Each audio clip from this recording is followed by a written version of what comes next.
Student credit hours. All right. Welcome, welcome, everybody. I think we're in scary week 13 for those who are superstitious. Some elevators don't have a floor 13. We have a week 13. So it doesn't mean that it's a bad week because you're getting close to the end of the semester. Um, and as we're getting close to the end of the semester, my gentle reminder is you have two homework assignments due today. I know that's scary, but you've been told that many times. Don't forget to turn them in. Um, do again remember to look at your current grade on CAT courses. And if you have questions on that, you can certainly come and meet with me, talk to your TAs just so that we can figure it out. Yeah, I don't know why the chat is on. I don't know if one of the TAs can figure out how to resolve that. These are the weird settings of the Zoom webinar that apparently has now enabled chat. Success to everybody. We're going to try to disable that just to be sure that we don't go off the rails and we pay attention to our speakers. Um, we can use emojis though. Emojis are all good. I want to introduce Professor Mark Butel. He is the chair of Civil and Environmental Engineering. And I think Mark had a brief presentation that he wanted to lead with, and then we'll get into some Q&A with him. Great. Thanks a lot, John. And hello, all you students out there. Keep up the energy level for week 13 and beyond, right? After Thanksgiving, we got to come back, hit it hard, and finish up projects and take exams. So thanks a lot for having me this afternoon. I wanted to talk about briefly what do civil engineers do? And part of the explanation is in the name, civil, right? Civilization. We engineer all the things that make modern civilizations run. And for the 21st century, we need to focus on sustainability as well as the traditional focus on low-cost solutions and public safety. And of course, it raises the million-dollar question of what is sustainability? It means a lot of things, but one general broad way to think about it is it's meeting the needs of present society without impairing the ability of future generations to meet their needs. And when I think about sustainability, I think about climate change as a great case study in not being sustainable. Because if you look at it over the past 100 years, we've used fossil fuels to power our amazing economic and social improvements, right? And we've gained from that as a society in health and wealth. But now we find that the warming is going to affect future climate and our climate now and have a huge toll on the ability of future generations to thrive. So getting back to civil engineering, the first thing a lot of people think about is building structures, right? And that's a big part of civil engineering, but there's other things society needs as well. In addition to structures and buildings, we need transportation systems, energy to power homes and industry, water for homes, industry, and agriculture. And we need to manage all the waste we produce so we don't harm people or in the environment, right? And all these things we need to do with sustainability in mind. And at UC Merced, we have a civil engineering major and an environmental engineering major, two different BS programs. And you can think of environmental engineering as a subset of civil engineering. Our four focus areas or emphasis areas include environmental engineering, and that focuses on preventing and managing air, water, and soil pollution. We have water resources, which focuses on water quality and water supply. We have sustainable structures, which focuses on sustainably constructing our built environment. Somewhere in between environmental engineering and sustainability, structures, we also have a focus on energy, right? And energy is tied in with pollution prevention and also powering our society, building power systems that are sustainable. And then our fourth focus area is geomatics, which focuses on measuring and assessing potential spatial components of our environment through technologies such as remote sensing and good old GIS, right? Geographical Information Systems. So some of you who are new to civil and environmental engineering and the majors are learning about this in the CE1 freshman seminar that I teach, and I hope you're enjoying that class. And for those of you still considering an engineering major, think about civil engineering. Uh, what I like so much about the field is that you can have both a practical, well-paying job, but also a meaningful career in working to protect people and the environment. So with those words, I'll pass it back to John, and maybe we have an open forum or whatever Yeah.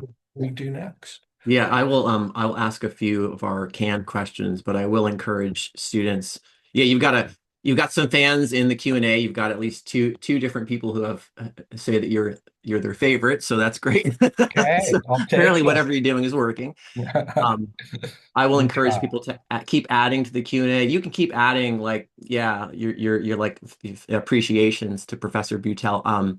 Any questions you have, of course, add those to the Q&A, and we'll encourage you to do that as well for our industry panelists that'll be on in a bit. We ask all of our panelists, and I've asked you this before, is to tell us a little bit about your background and journey, your educational background, how you got to where you are today. Essentially, Yeah, yeah. right. Yeah.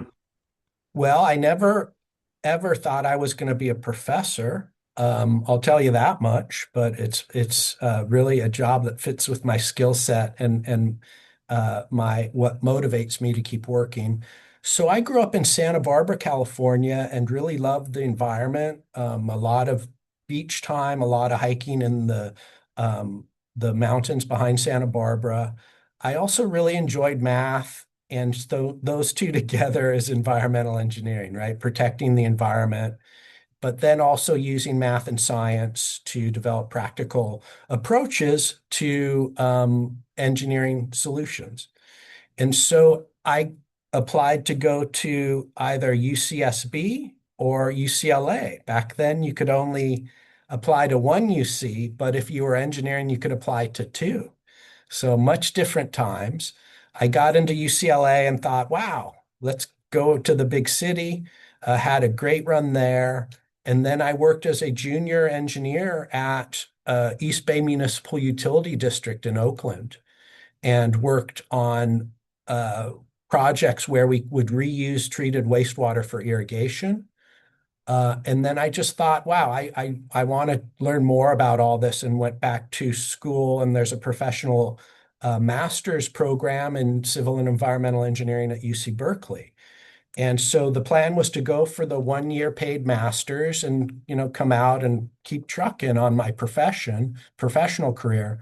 But I met a wonderful professor who's still a friend and colleague, and he worked on lakes and reservoirs and wetlands. And it was just really interesting. And I stayed on and got my PhD. And then I was really burnt out on all that school stuff and went back into industry as a consulting engineer with a firm called Brown and Caldwell, a really nationally well-known wastewater firm. And about 2, 3 years in, I kind of went back on the academic job market, which is not so common. Sometimes you get on that path of a professional career and flipping back to academia, which is a very different kind of career, doesn't always work out. And it did for me. They appreciated my practical skills and my professional engineering license. And I got a assistant professor position up at Washington State University. So huge change, huge career change, up to the Pacific Northwest. It was still the West, but so I guess I'd say take risks and go for it.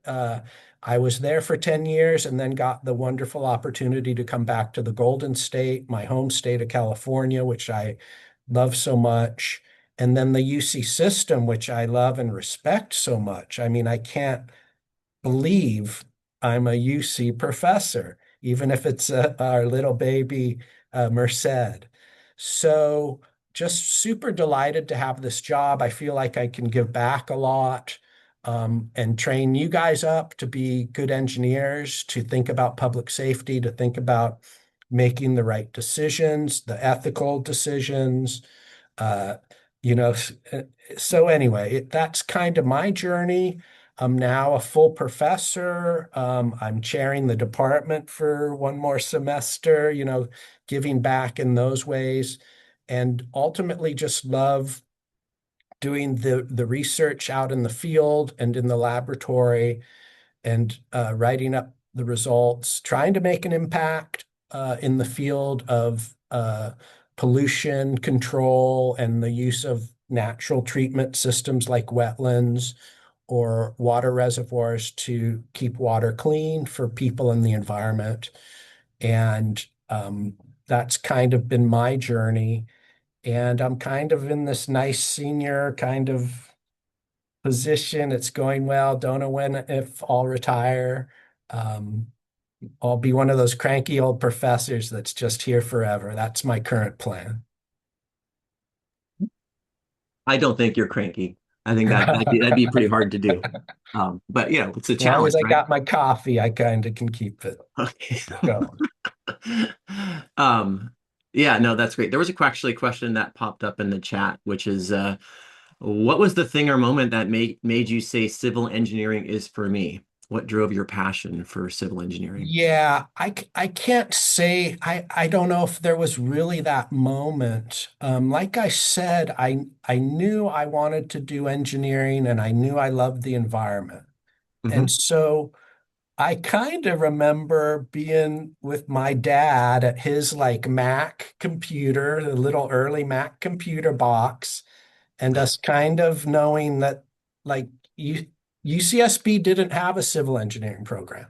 UCLA did, and it was time to write the essay, and he was helping me out. And it just like civil engineering, because of its focus on pollution control, captured my imagination. It was that simple. I knew I wasn't really, I love Legos, was always building stuff as a kid, but not really a mechanical, not computer science, those special folks, not electrical. Um, so uh, really, when it just was time to decide, I picked civil, and I've been just there the whole way through. Sense, yeah.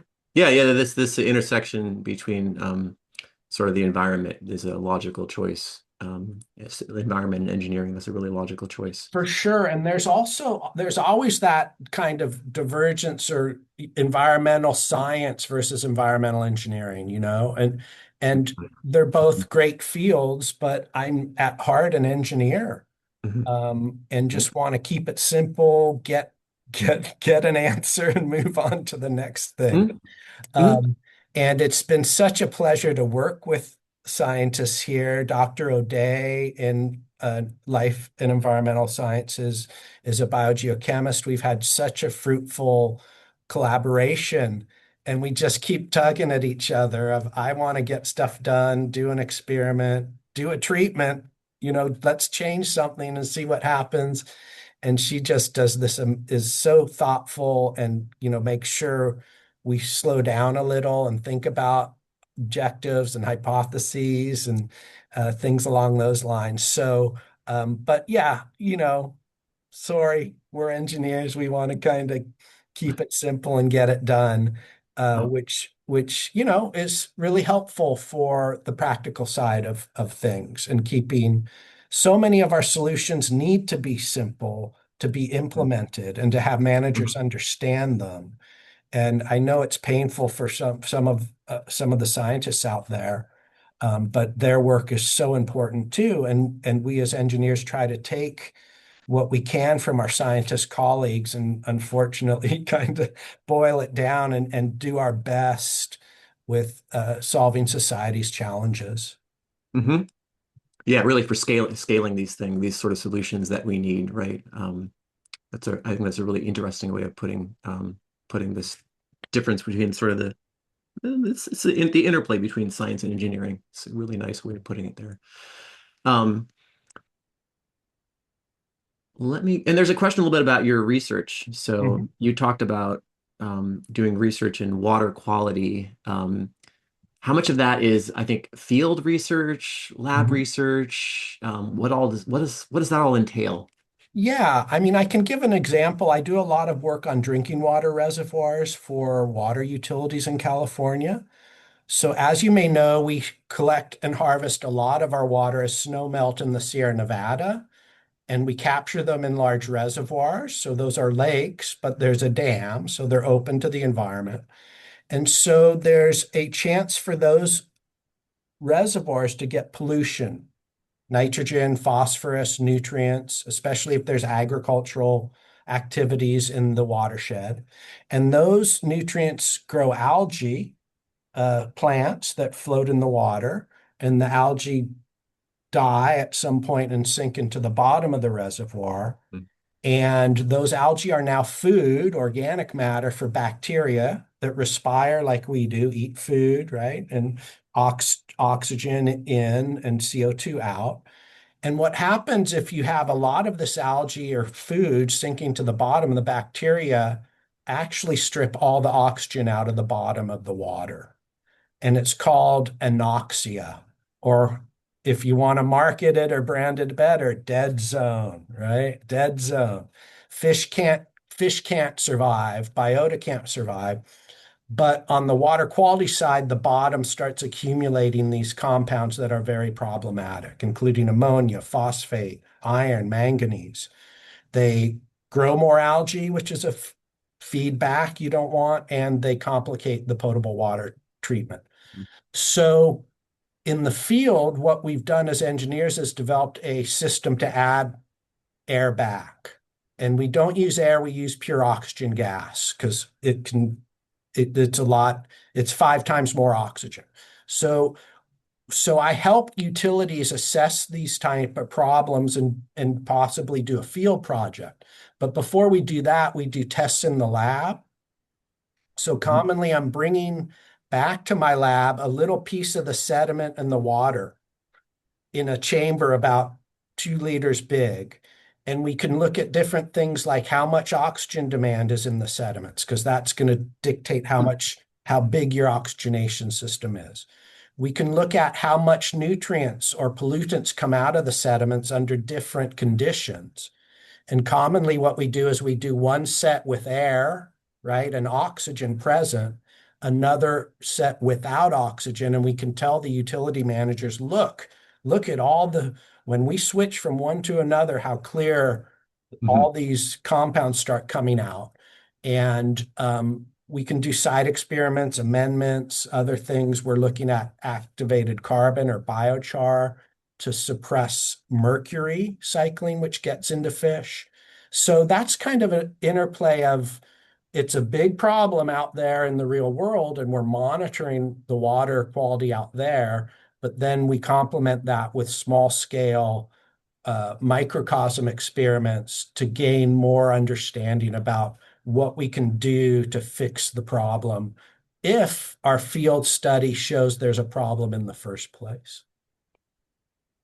Fascinating. Yeah. So yeah, this is and water quality, of course, is obviously important for human consumption, but obviously important for environmental factors as well. Yeah, Yeah. I could add a lot of these algae are producing toxic compounds Mhm. that can be a concern for the water treatment.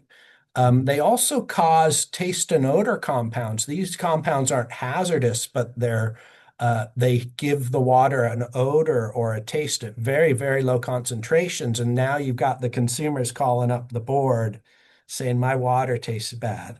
And that almost gets more attention than the dangerous chemicals that these algae can produce too.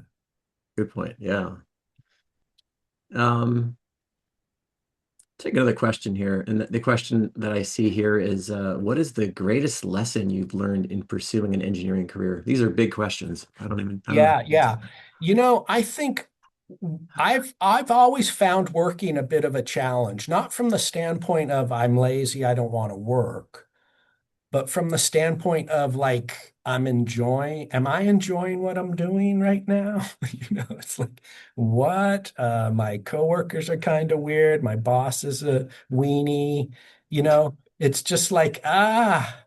And so I've landed in this kind of very free-form profession where I kind of don't have a boss. I kind of have colleagues, but it's very kind of high risk, but high reward for someone like me who's kind of sensitive to my working environment. Mhm. And so I've I was just giving this advice to a student. We were doing some collecting some wastewater samples at the outlet of the campus to Mhm. look at some chemicals in the wastewater. And it's just be patient about your career.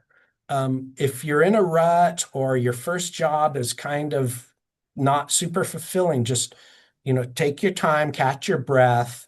A Mhm. career is a very long-term commitment. Don't give up. Um, Maybe I could have changed jobs sometimes earlier than I did, but then it's like, are you, quitting before you've really given it a shot? Mhm. So just persevere and think of your career as a long-term investment because it really is exciting to have have a fulfilling career, people that are fun to work with, um, you know, money to support the family, um, money to donate. I pay taxes to support my community, things like that. So just be patient. It's not always going to be come up roses. Mhm. And then I guess also, and I've heard this from a few senior colleagues, once you find someone who's fun to work with, hang on to them.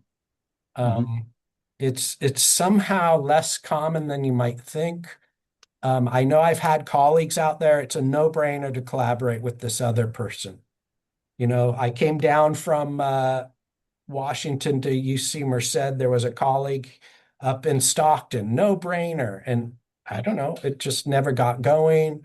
The person wasn't as receptive as I thought they'd be. And so just keep working at it and and and just tread lightly and with a bit of luck and perseverance, you'll land in a long-term situation that is going to work out Mhm. Yeah, I'll echo the idea of having a few really key colleagues um, that you can bounce things off of that you may be able to complement as well. And not all those colleagues need to be your friends, but they may become your friends in some way. They may be actually a source of support when you're in those moments. Because right, not all these not all of what we do in our jobs is awesome, right? We go through ups and downs, and having a few colleagues that you can work with and you can help them back as well. I think that that's pretty important, keeps you going a bit. for sure. I'm gonna go to one of my canned questions here. Um, if you can go back and think about where you were as an 18 or 19-year-old and give yourself a piece or two of advice, what pieces of advice might you give yourself? Yeah, wow. Um, Probably to kind of take it easy a little bit. I think I was Uh-huh. kind of a bit of a overachiever in the academic side of things, or just got a little, I remember being awfully stressed out in some of my undergrad courses. But that's, the exam settings, these exams where a lot is at stake and all the Mm, courses I'd be taking at once. Um, but it's so easy to say and hard to do. mhm, But so I guess I think there's a bit more practical focus on life work balance and self-care and all that stuff, which us kids from the Gen X poo-poo all that stuff. Come on, harden up, get it done. So I kind of like my history and where I came from and the generation of, no helicopter parents, no parents really watching much at all.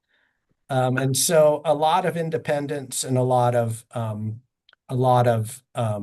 like capacity building, and like risk taking and not too worried about that. But the flip side was I think I would get a bit anxious and stressed out.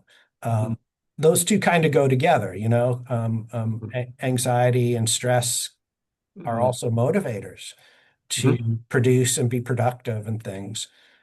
But I think within reason, take it easy and take things not too serious all the time. Um, but again, that's a lot easier said than done. Mhm. Um, I think too, just the advice I gave earlier about thinking of a career as a long-term thing, that's a really good advice because I get pretty down when I had some of these jobs that were not not working out or too creative or challenging, right? Some of us are nine to Mhm. fivers and Mhm. that's great. And then some are just kind of like, I guess, oh, I get bored easily, and I guess I'm kind of in the bored easily category, but that's kind of being a baby too, everything can't just be super exciting. Um, what else? I guess, keep your friends close. Don't lose your friendships. I mean, I think I've been pretty good at that. And it's great. I have some really good old friends. And so and try to hang on to one or two from your college. Most of mine are from high school, if you can believe that. Uh-huh. But I've got some really good pals from grad school. So, continue to try to make new colleagues and friends and uh, truly put in the effort to sustain those relationships. Yeah. And this is like, I think we've talked a lot about networking in this course, and that's framed in the context of professional networking, but your social networks are equally important. You need this balance, right, to keep you sort of solid and whole. So networking, whether, Mhm. and those two may intersect to some degree, but that may help us. Even those of us like myself who, I think I told you all that when I did the sort of aptitude test in high school, it told me that I should probably be like a smoke lookout, telling me that I'm a loner. Yeah, right. The Yeah. reality is I do need social interaction. I do need support. So everybody needs people. Um, Figuring out what that balance looks like is probably really important.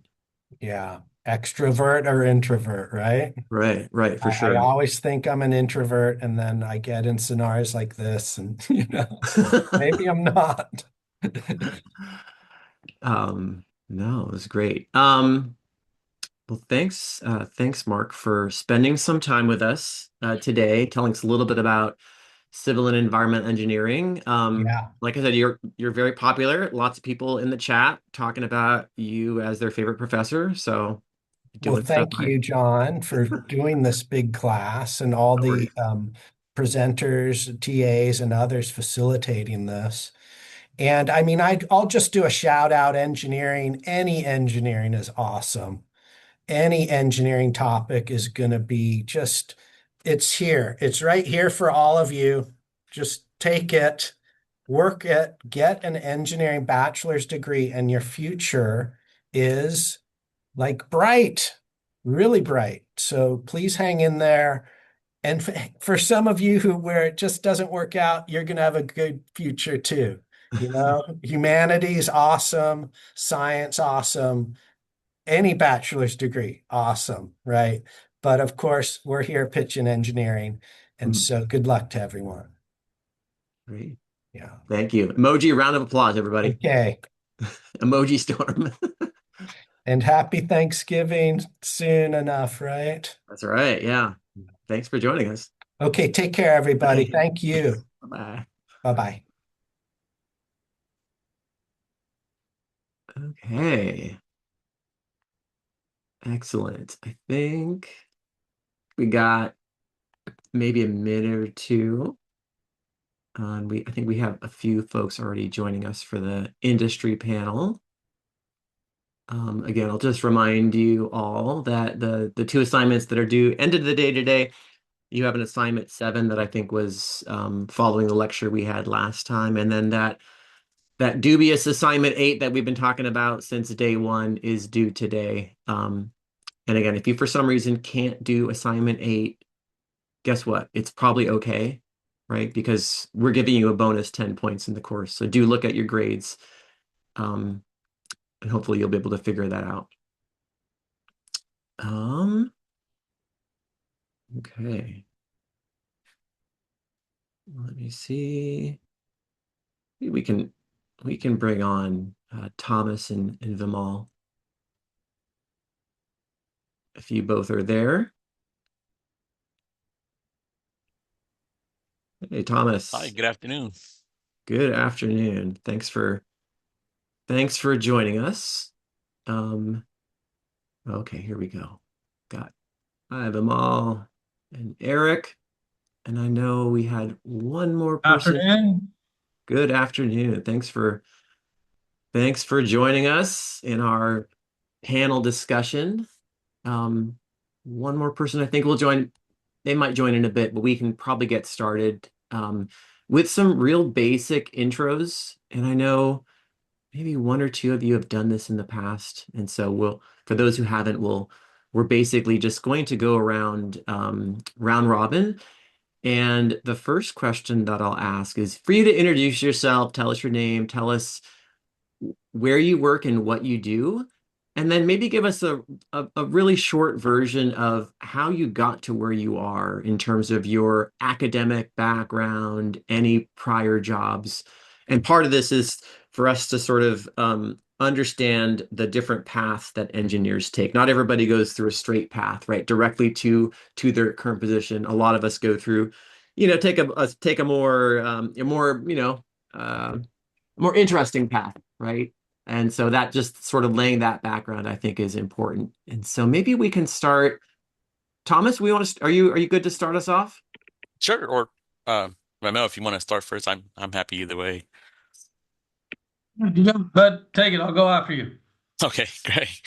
All right. Well, I am Thomas Jean. I am a water resource control engineer. I work for the water boards. For those of you who don't know what water boards is made out of, the water board is made of the State Water Resource Control Board in 9 regions. And so I work in one of the regions, Region 5. Region 5 is consists of 3 offices, the Reading, Rancho, and the Fresno office. So I am out of the Fresno office with the water board.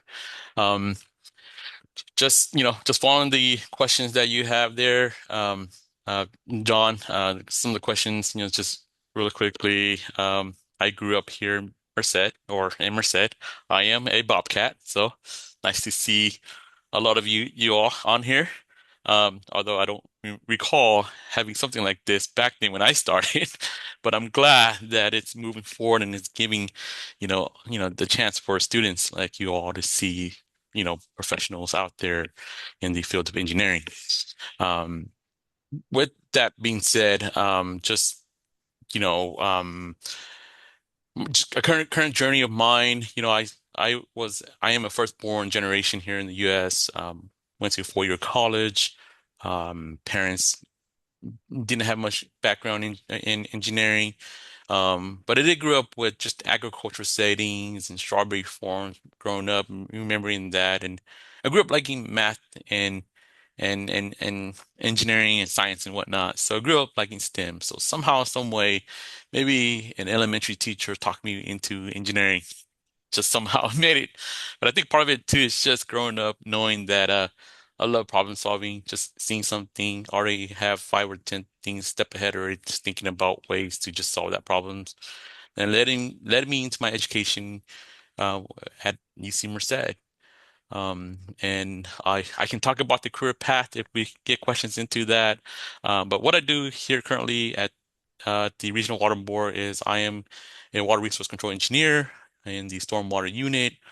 My biggest focus is with industrial facilities and municipalities. So what does that mean? That means that it's typically helping dischargers and whatnot who discharge their stormwater offsites to surface water and protecting water quality. So there is a permit, and we follow those permits, we follow those guidelines, and I do some bit in the construction world too. And maybe a good segue to Vamil because I know he does QA and I am familiar with that name, so I can segue it over him to him on that part. Yeah. I guess I'll take it from there. And I'm Vimal Patel. I graduated from Cal Poly back in 2003, which seems like many moons ago. I interned with Kiewit a couple summers and hired on with Kiewit, and it's been an adventure for 20 couple years. So I'm a little old, but I've been in the construction side the whole time, building water, wastewater, power plants. That's what I've done most of my career, but that doesn't mean that we don't do a lot of engineering. There's a lot of temp design within construction projects that we're working on. And currently, I manage all of the water, wastewater work from San Luis Obispo to the Oregon border for Kiewit, and area manager over estimating, building, and do a lot of it is design build now with the kind of world changing over the last 5 to 7 years of traditional rip and read construction on municipality and state water projects, a lot more progressive design build and CMGC construction manager at risk, where we're really getting engineering and construction teamed up early on projects. I know the commercial world's had this for a long time, but it's making its way to the water wastewater industry more and more. And half my projects right now are some sort of design build where we're working directly with Stantec, Corello, Brown, and Caldwell, like the professor earlier said, um, to get the best project for a municipality or a city to optimize the dollars and the net output. Very cool. Thank you for that introduction. And happy to, let's see, maybe we'll send it to Eric. Eric, are you ready to go through that? Your intro? Yeah. My name is Eric Bisco. I'm project director with Webcore Builders based in San Francisco. We also have office down in Los Angeles. Um, so I oversee mainly ground up construction. A lot of what I've done has been high-rise residential projects in the city. But I was also part of the UC Merced 2020 project. So as part of that full design build team, I was out there all 4 years, putting in those 13 buildings that we did. So it's been a lot of fun going along with FIMAL. Most of my jobs have been design build or partial design build, mostly MEPs for sure. But yeah, the current project I'm working on is a full design build, same delivery model as UC Merced with a public-private partnership. So very exciting stuff. My career path was a little bit winding. I started out in junior college in Livermore, thinking I wanted to be in the FBI, but realized I could not memorize that many laws at one time. So I switched to engineering and got into Cal Poly as a mechanical engineer and realized I like to make things stand still and not move. So I switched to civil engineering and graduated in 2012. And I've been with Webcore ever since. That's great. I like that. I like the FBI, the toggle from the FBI. I like your, I like your toggle from mechanical to civil, keeping things keeping things still. Um, Prospero, would you like to tell us a little bit about your what you do, your position, and a little bit about your background as well? Sure. First of all, thank you for the invitation. Glad to be here. So my name is Prospero Gonzalez. I work with the U.S. Department of Agriculture. There's a little branch that is called the Natural Resources Conservation Service, which is better known as the NRCS. So my title here is team engineer. So what we basically do, as a Natural Resources Conservation Service, we do a lot of projects that have to do with conservation, our water, conserving like our water, soils, anything that is having a negative effect on the plants, animals and things like that, or energy. So some of the projects that we work on, they're mainly irrigation. Like for instance, if farmer is doing flooding, you go to a drip system, a microsystem. We work with a lot of dairies, like transfer pipelines, irrigation as well on the crops. We do work up in the mountains for cattle, designing livestock water systems in remote places where there's no water, and then the cows, in order for them to graze, there's got to be water. You got to move them around to keep the grass and all the vegetation healthy. Um, a lot of the other things that we do also, we're mainly doing also like recharge stuff, like recharging to help the groundwater, because we live in difficult times with, droughts and all that. So that's part of what we do. My academic path, I started in Bakersfield College back in 2005. Then I transferred to Fresno State University, graduated as a civil engineer in 2016, and I've been here with the NRCS since 2016. Yeah. So it's been almost 10 years here, and yeah, I'm also the first one in my family or to go to college and graduate from college. So yeah, thank you, and that's it. Thank you for inviting me to this meeting. Yeah, beautiful way of putting it there. I think that's we certainly have a lot of first generation students at UC Merced, so it's good to hear the various stories I think we heard here from the four of you. Um, let me move to one of my other canned questions, and I will encourage our students to also use the Q&A for questions to our panelists. And maybe we'll go in the same order. So we go back to Thomas. The question that I have here is, what do you love most about your job? Realizing that all jobs have different tasks, people enjoy certain things more than others. Tell us what you love the most about your job. Yeah, no, that's a good question, John. I appreciate that question. You know, it has a lot of connection to what you do and what we do as a profession, as a student growing in, and just the community where you come from.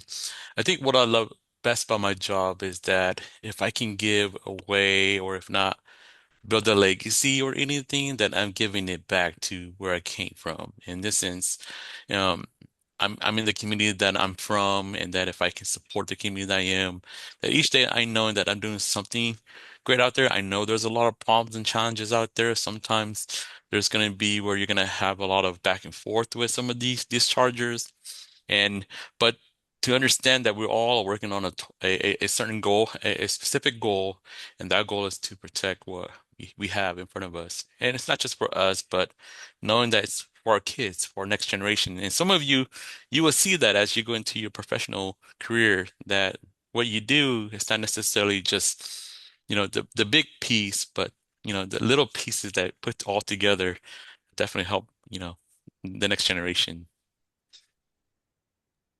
Yeah, absolutely. I think our faculty who was talking previously really highlighted that civil and environmental engineering is this sort of field that sort of couples engineering with sort of environmental challenges. And so a lot, and that probably applies to a lot of the environment and the engineering fields that we deal with. We're trying to make a better future for future generations. Who was next? Them all. I'll take it. Yeah. Yeah. I would say it's changed over the years. Now it's really training the next generation is what I take a lot of pride in. Just with all the teams I got going on different treatment plants and different PMs running with different superintendents and field engineers and project engineers, but really honing in on young, ambitious engineers that want to give back, right? And a lot of my jobs are water, wastewater, um, canals, but they're kind of like what Thomas said, they're giving back to the community, right? And leaving the legacy, like Thomas said it. I think my kids kind of get sick of me as we drive around the Bay Area, and it's like, hey, if you look up right there, that tank, we built that. And then 20 miles later, hey, you see that on that hillside? I built that treatment plant too. And we kind of drive around the Bay Area, and they're like, yeah, Dad, you tell us that all the time. Yeah, Dad, we've heard that. And so, 22, 23 years later, just the people that we've impacted, not only to give them safe potable water coming out of their sinks, or helping the wastewater streams get cleaner, more efficient, and cleaner water going out. But also what we've given back to the communities when we've built some of these, some of these are $500 million, $1 billion treatment plants, and the communities around the plants and how we've engaged with them or hired local forces and trained local forces in San Francisco to really rehabilitate people that didn't have jobs and teach them what construction's about.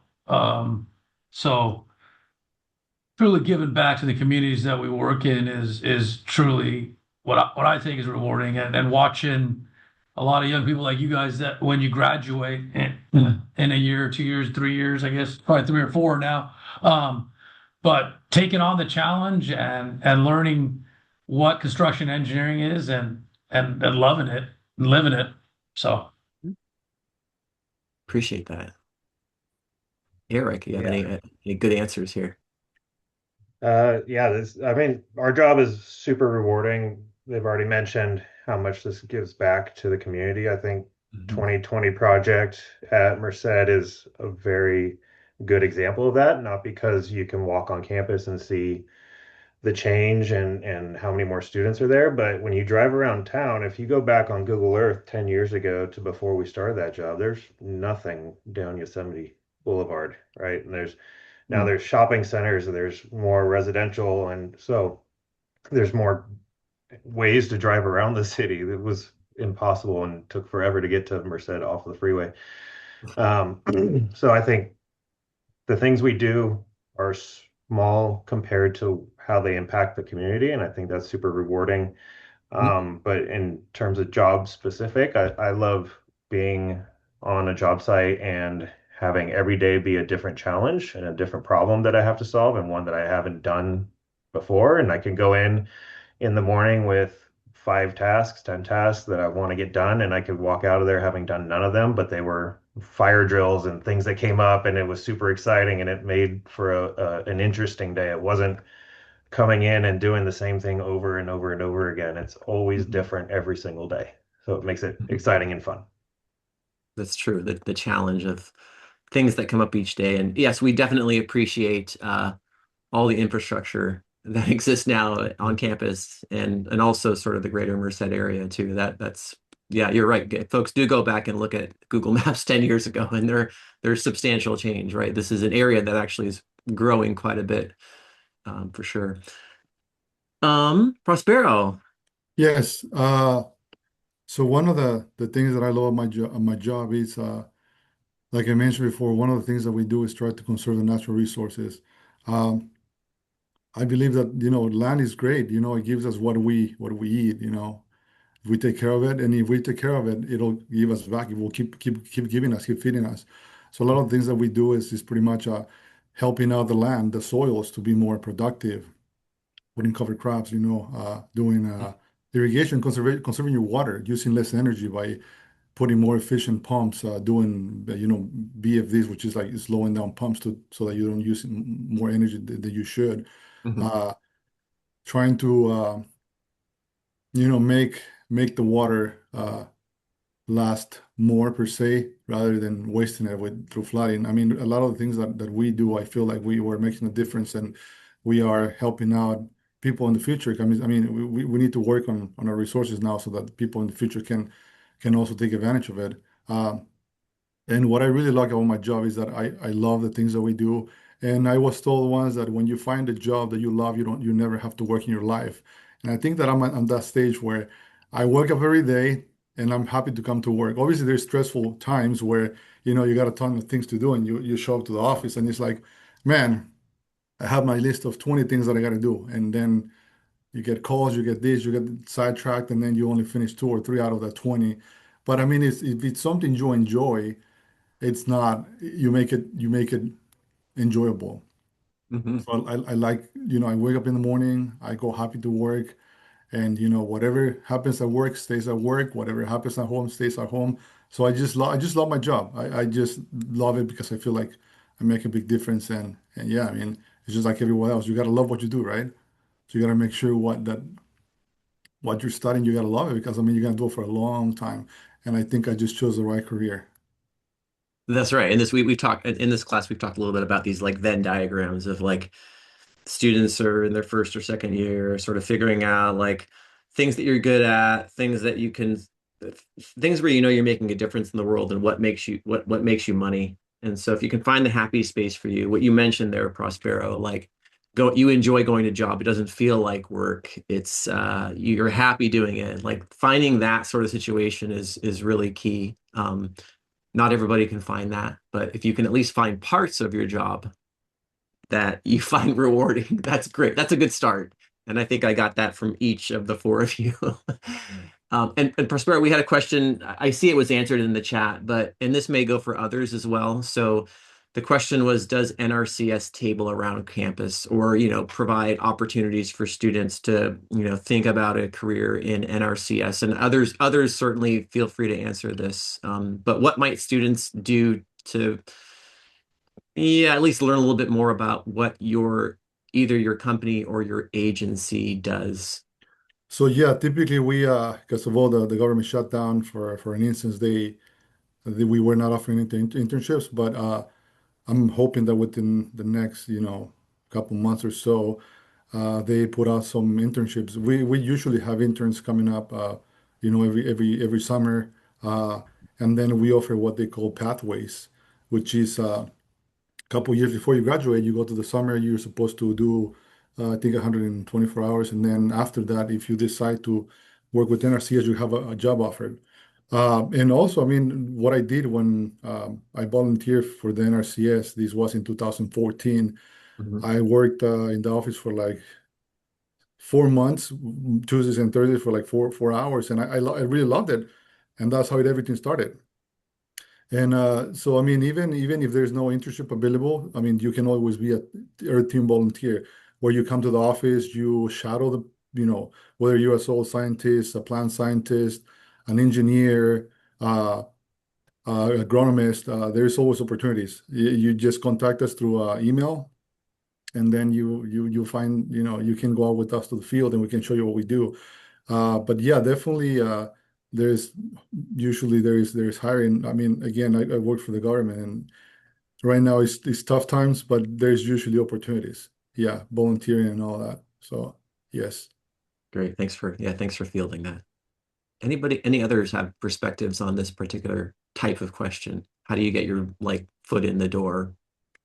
Internships, learning more about companies, etc. I'll do a stab at that one. I mean, I think in the engineering field, or I think internships are key. They're huge and I really look at them as a two-way street.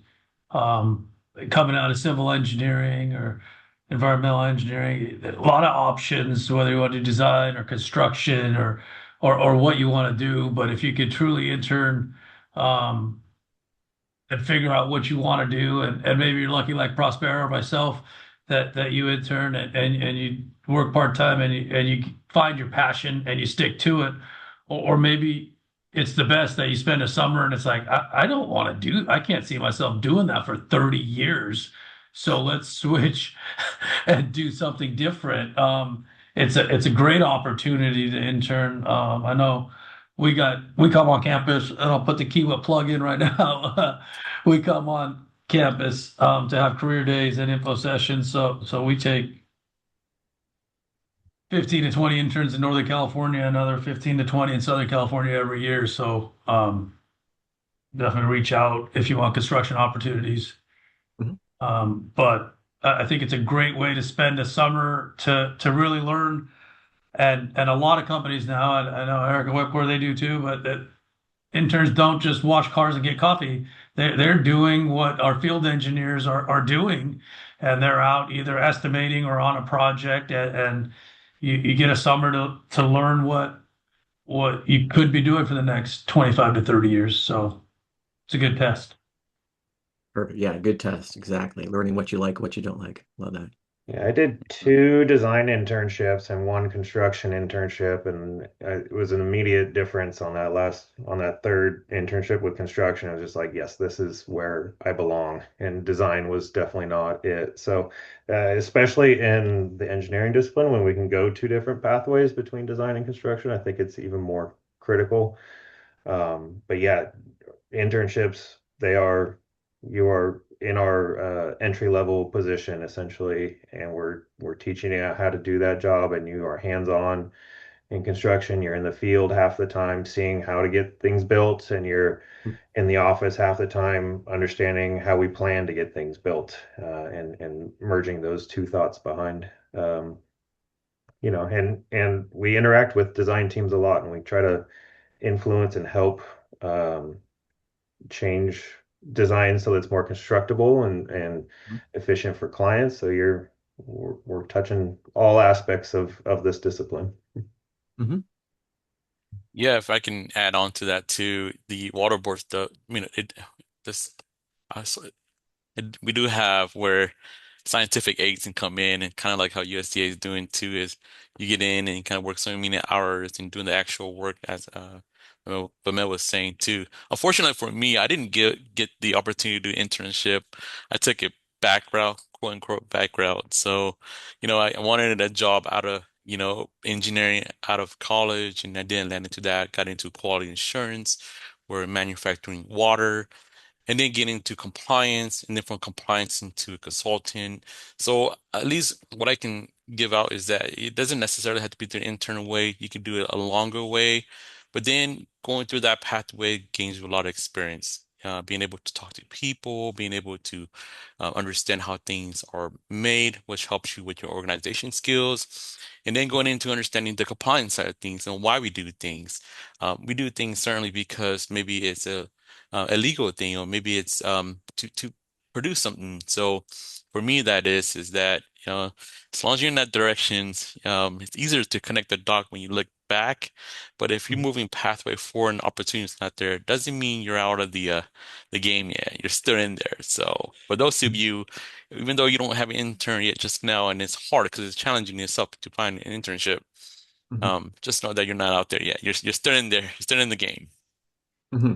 Thanks for bringing that other multiple different pathways in. I think that is key to realize. Can I mention something about Pathways internships real quick? Good, go for it, Stephen. Yeah, so the Pathways internships are kind of a good gig for the federal jobs. So a lot of different federal agencies have them, just like NRCS does. Hmm. And they give you an opportunity to kind of test out the job, and then also you work a little bit doing it, and then while you go to school, and once you graduate, as long as you meet their requirements, you can convert to a full-time civil servant employee. So yeah, it's a really good gig, and like I said, NRCS has them, other agencies have them, NASA has them, a lot of federal agencies have them. They kind of are limited right now with some of the limitations that the feds are going through, but I'm sure they'll bring them back. So keep an eye out for those. Hmm. Definitely on USA Jobs. Right. And these are there's these sorts of, um, these pieces of information I think are critical. They may not be obvious, but by getting, being part of networks, right, or being part of peer groups, you can hear a little bit more about opportunities like this. These are specific for federal jobs, but internships as well. There may be opportunities that you can learn about through networks. So thanks, yeah, thanks Stephen and Prospero for talking about those the Pathways program. Um, I'll go and take one of the questions. Ken, do you want to ask this question? You have a question in the chat. I'll let you ask that one. I know you could have done it just as easier. You go for it. Okay. I've noticed that a lot of the engineering disciplines have certificates or future development. What does civil have? Do you like have a professional engineering certificate? Do you, you know, and then the other topic I would like to get some information on, what disciplines are in civil engineering? I mean, from my background, we used to call it vertical and horizontal, but what other things are there in from your particular field?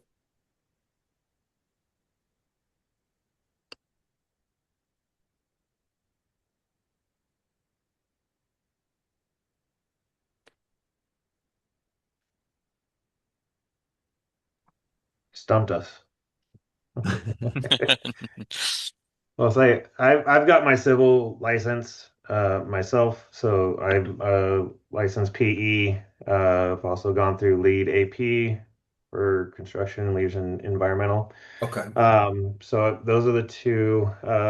PMP, project management, is another one I haven't personally gone through, but that's another certificate, at least on the construction side.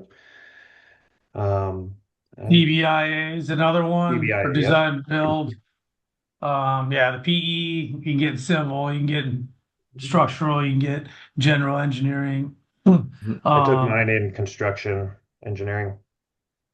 um, I got my wastewater or my drinking water operator's license too, just in the environmental realm.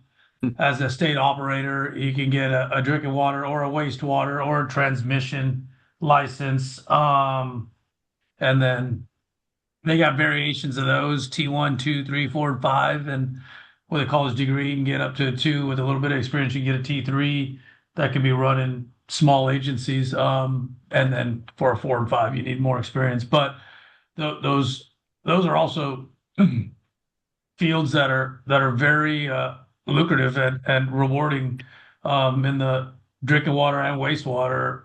Every city, if you think about it, or municipality has, everybody's faucet turns on and their toilet goes somewhere. Yeah. So those are all places with good employment, and they're usually state jobs or federal jobs, depending on where you're at. So good pensions and good careers there too. Couple other Yeah, ones just on the construction side, at least with one of our roles is safety as a big one that's overseeing all the project safety. So your OSHA 10s, your OSHA 30s, and you can expand upon safety a million different ways for rigging and other safety aspects, and then quality management certificates. A lot on the P3s, we have our own quality people that are out there monitoring all of it. And then the certificates can go on and on and on, depending upon hazardous soils and Yeah. industrial hygienists and all that stuff. So there's a lot. and in connection to construction or stormwater side of things, in the construction world, you can get what we call a qualifying stormwater developer or practitioner certification. In the opposite world, in the industrial world, you can get what we call a qualified industrial stormwater practitioner certification. So all those are just certification that helps you in terms of the job and the job force. So I'm sure the construction, some of you in the construction world, you guys see, the QSDs and QSBs and whatnot. We got a whole bunch of alphabet soup here with all these different. But obviously they mean things, right? That's the fact that these are coded acronyms amongst the four of you all. That means that they have meaning and value.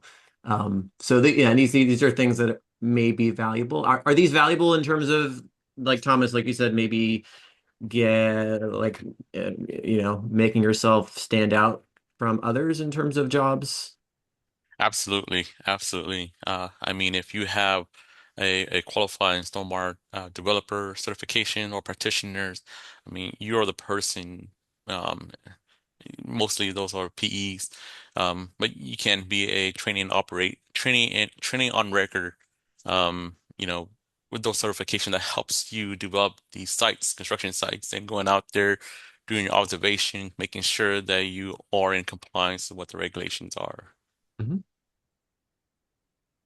Say Super good. for the job I'm working on right now, we have specific requirements for somebody such as a quality management personnel. So we know in our recruiting pipeline that we need to bring somebody on, and that takes a lot longer to find because the pool of candidates is so much smaller. So it's like a specialized hire, and being able to find somebody that's certified and qualified to perform that role.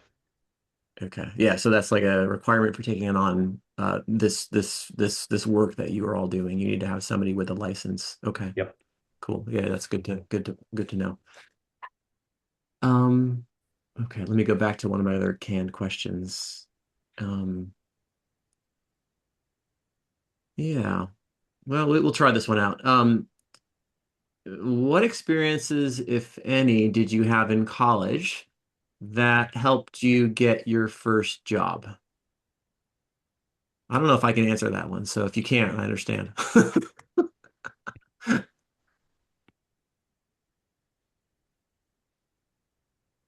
Are we going in that order? We can go Yeah. whatever Oh, order. whichever. Okay. I'm open to anyone else. You want to start out first? Go What's the for it, question Tom. one more time for me? Um, what experiences did you have in college that helped you get your first job? I'll start out first. Okay. So I wouldn't say that helped me with my first job, but it certainly helped me with my job now.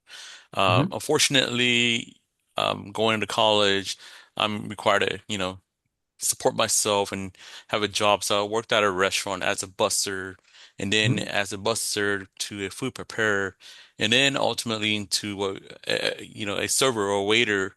And I think that those roles or those tasks or those job duties helped me early on. Being a busser, meaning that I'm always on time, making sure the next table is up for the next customer. And then being a food preparer helped me just organizing myself throughout my career. And Hmm. then going into being a waiter, and that's the part that it's most important for me is because it's where I engage and know how to have this customer service Hmm. experience. Because you're in the field, you have to understand that you're going to talk to people, and as an engineer, I know, as Professor Buzol said earlier, we are what we're typically engineers are known as introverts, but we are trained extroverts. But really, the truth behind it is that in anything that you do in your professional world, you're going to talk to people and you're going to engage with individuals. So customer service is a big deal. So early on, just going through college, working as a busser, food preparer, as a waiter helped me with my career now today. Hmm.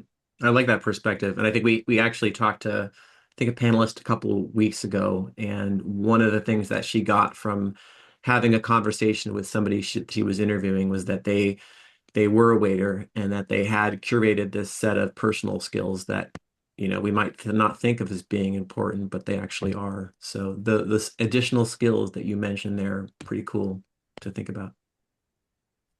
I think one of the skills that truly helps, and I don't know if I knew it coming right out of college, it took me a little bit to get it, but is knowing what you don't know, but having the ambition to go learn it.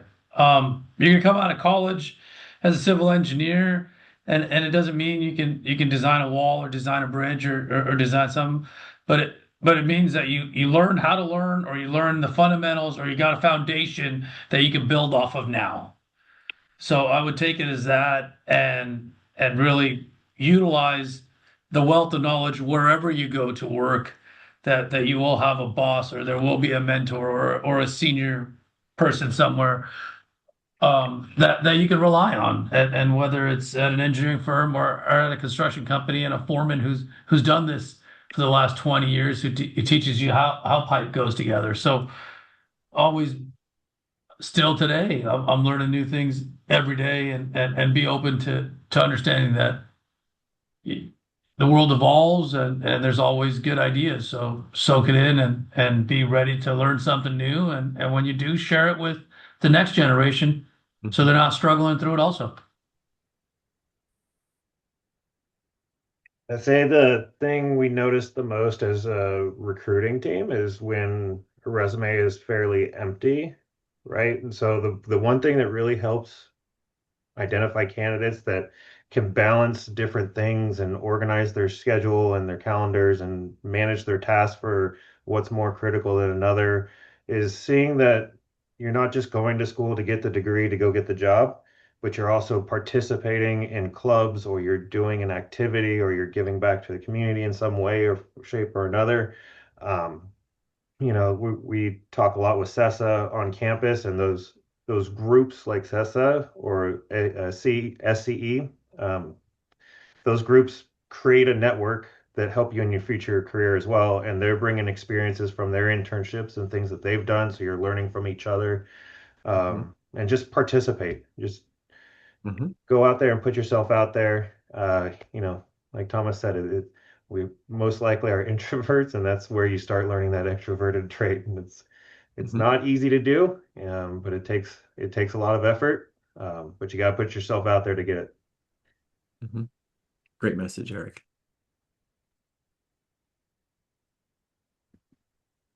Uh, I think I'm next. Yeah. So I think that one of the things that lead me to my first job was talking to other students that were had the same interests as me. I had a friend that we attended college in Bakersfield, Mhm. and speaking with him, he told me about a recruiter for the government that was on campus in college. He might be here in this. Juan Alvarez. He works. He's a liaison, a partnership, and he's got an office in Fresno State. Um, I mean, he and people that there is a ton of opportunities out there. There's internships. You have to go to the office and at the university ask what opportunities they have, what scholarships they have, and luckily for me, I heard about this internship through my friend and Juan Alvarez, and they helped me out to go out to the NRCS. And that again, that experience led to a full-time job, and that's where I'm sitting right now. Um, do an outreach, talk to students that have the same interests as you, seek opportunities, and that's how I ended up here. So I think is don't just like Eric said, go and be proactive with clubs, with the Mesa, go in other clubs. Just got to be involved, and I think that if you're doing that, it's going to help you find in the interest that you what you want to be doing, Mhm. and being just proactive. Being proactive. Yeah. No, great set of messages. Um, I want to ask, and this is not part of my scripted questions, but I think it's a question we've asked a couple of the other panelists. How how do you see artificial intelligence being used in your agency, your company? How is that sort of changing things, if at all? And it may be different for CEE versus some of the other fields, but I'm curious to see if anybody has any perspective on that.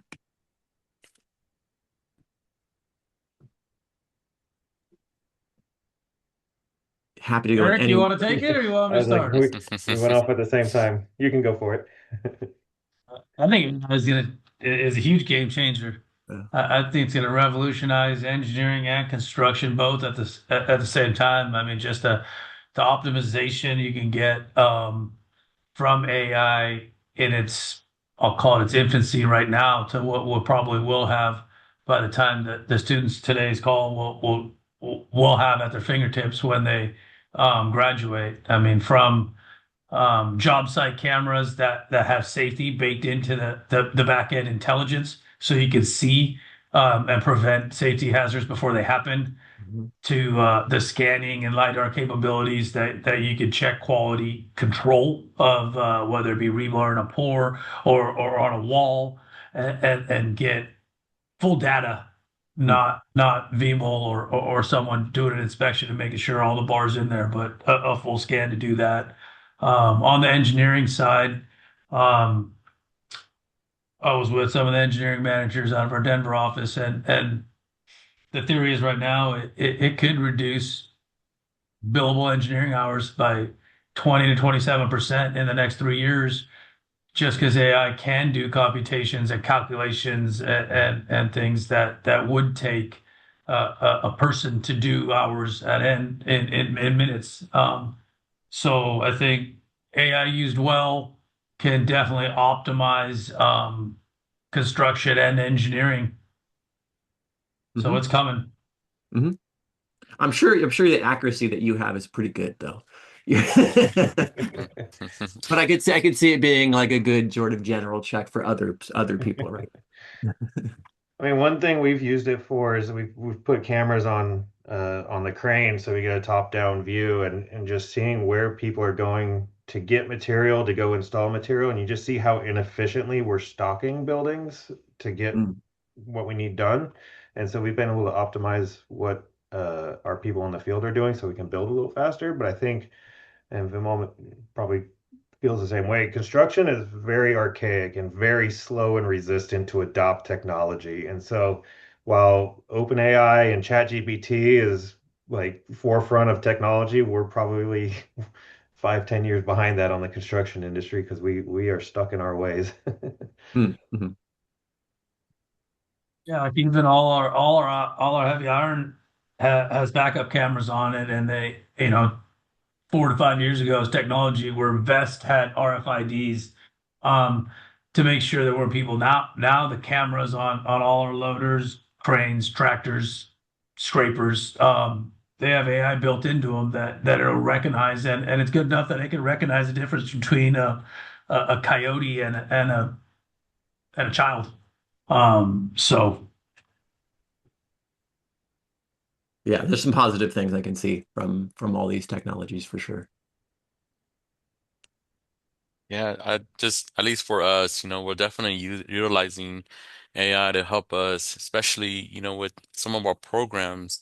They interlapse, they cross each other's in terms of wastewater to stormwater. And so if you're looking at just series of documentations you have to read through, if you have someone or something like an AI to simplify it, make it easier for the staff to review and just to get an understanding, like a summary or something, even reporting helps us, in that sense. So although, it's a slow movement, slow target. I know it's definitely hard. We'll definitely looking into that. Although I do have to say though, with the AI, that we have to be careful because of just originality and just how things are coming off of it. So, at least on the regulatory side of things, we have to be careful in terms of, is that documentation, is it you know close to the permit and whatnot. So. Hmm. Here with the government agency, here with the NRCS, we haven't implemented any of it, but I'm pretty sure it's coming. It's coming in the near future. So Hmm. obviously, like Vimal said, I mean, it's not going to be out on the field checking, make sure that all those, construction or the trenching or whatever project is doing, how they're doing it. But a lot of the sign it's probably going to be used for. So, but I'm pretty sure it's coming in the near future. Hmm. Great. Yeah, thanks to the four of you for that question.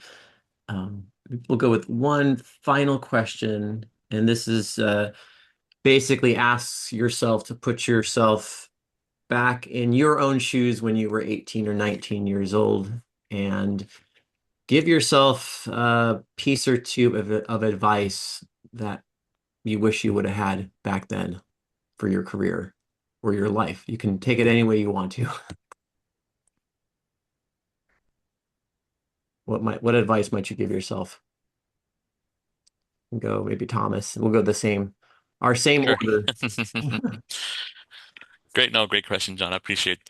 If I can tell myself, um, years ago, many moons ago, just to continue being intuitive.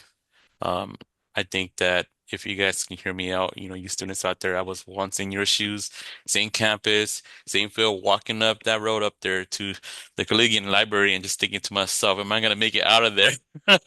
Out of here, But I did, and I think one thing, and I wasn't always the brightest, I wasn't always the one to sit in the front of the class, more so back of the class, but I just want to let you know, just be intuitive. And what I mean by that is that, when you do something, pay attention to details, go beyond, ask the question, raise your hand, get out there, be known. There's opportunities everywhere. If they're not raising their hands, be the one who raise your hand, because even though you may not know everything in the textbook, you know that you have the mindset to go beyond and to create yourself the opportunity because you're the one who raised your hand. And so for me, if I can say one thing, just be intuitive, have that intuition in you and go beyond just what you have in yourself. So Mhm. Thanks, Thomas. uh, I think the advice I give myself as a freshman in college is coming from high school, coming to college, thinking it's a huge world out there. Be humble, because it's not that huge of a world. In the engineering world, in the water world, the freeway world, whatever whatever pool you swim in, you see a lot of the same people, Mhm. and really building relationships, and understanding, even if you don't agree on everything, understanding to agree to disagree, and compromise and figure something out. Just don't burn down any bridges, because you never know when that may be your next boss, or the counterpart sitting across from you, negotiating a contract. So I would say, be humble, and you never know when you're going to see everybody. And I always believe good things happen to good people. So just be, ambitious, strong, but be humble. Good piece of advice. I I talked about my junior college. I was in junior college 4 years, and then I did 3 years at Cal Poly. And I think, I don't know that it's advice I would give myself. It's just something I realized later was just take your time and enjoy it while you can. Mhm. Like I mentioned earlier, participate in activities on campus and clubs, do a study abroad program, do something, enjoy your time in college while you can, because once you graduate, you get 2, 3, maybe 4 weeks off a year, and you don't get those summer breaks or those winter breaks. And so Vimal's recruiting me now with 6 weeks off. um, so just take your time, enjoy college while you can. It is a lot of fun. It's a good piece of advice. I think, yeah, that the students ask about how to get through in 3 years, right? Or definitely 4 years. But some of these additional intangibles that you can achieve by not necessarily taking 6 or 7 years. I mean, you could, but developing yourself as a person, getting out there and taking some risks, figuring out what you like and what you don't like. Those are opportunities that you may not necessarily get to do after that with your 2 to 4 weeks of vacation a year. Prospero, Yeah, keep it. so uh, college is not easy, as everybody knows. I think classes are gonna get tougher in the next couple of years. So just work hard, be persistent, seek opportunities, seek internships. Again, I already said, talk to people with the same interests as you. Um, find yourself an internship during the summer. Find your passion. Find and see what you like and what you don't like, and uh, and just work hard. And it'll be difficult, but at the end, it will pay off. Great set of messages. Thanks to the four of you for spending some time with our students today. You all had great pieces of wisdom, sharing the stories that you had. I really appreciate that sort of effort in connecting with our students. Um, Students, let's do our emoji round of applause. And I hope you all have a good rest of the day. Thanks for joining us. Take care. Bye-bye. Yeah, Thank you thank all. you.